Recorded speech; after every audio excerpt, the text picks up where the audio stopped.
বলিউডের প্রথম সুপারস্টার দর্শকদের উপহার দিয়েছেন একের পর এক সুপারহিট ছবি। নিজের জীবদ্দশাতেই ব্যক্তিগত জীবনে বহু বিতর্ক পেরিয়ে এসেছেন। মৃত্যুর পরেও বিতর্কের ছায়া। বিতর্কের সূত্র প্রয়াত রাজেশ খান্নার বাংলো আশীর্বাদ। বাংলোর ওপর দাবি জানিয়ে খান্না পরিবারকে ইতিমধ্যেই নোটিশ দিয়েছেন প্রয়াত তারকার প্রাক্তন সঙ্গিনী অনিতা আডবাণী। রবিবার সংবাদ মাধ্যমকে সাফ জানালেন তিনি চান আশীর্বাদে রাজেশ খান্নার নামে সংগ্রহশালা হোক।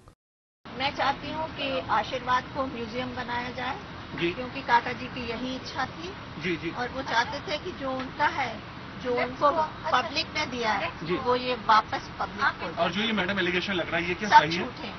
सब झूठे। একদিকে খান্না পরিবার, অন্যদিকে একদা প্রয়াত তারকার নেপথ্যচারিণী। রাজেশ খান্নার মৃত্যুর পর দুপক্ষের মধ্যে দ্বন্দ্ব এতটাই চরমে ওঠে যে রাজেশ খান্নার দেহবাহী গাড়িতে তাকে যেতে অক্ষয় কুমার নিষেধ করেন বলে দাবি অনিতা আডবাণীর। এমনকি অক্ষয় কুমার তাকে আশীর্বাদ থেকে ধাক্কা দিয়ে বার করে দেন বলে অভিযোগ তার। দ্বন্দ্বের জের আপাতত চলবে বলেই মনে করছে ওয়াকিবহাল মহল। এবিপি আনন্দ।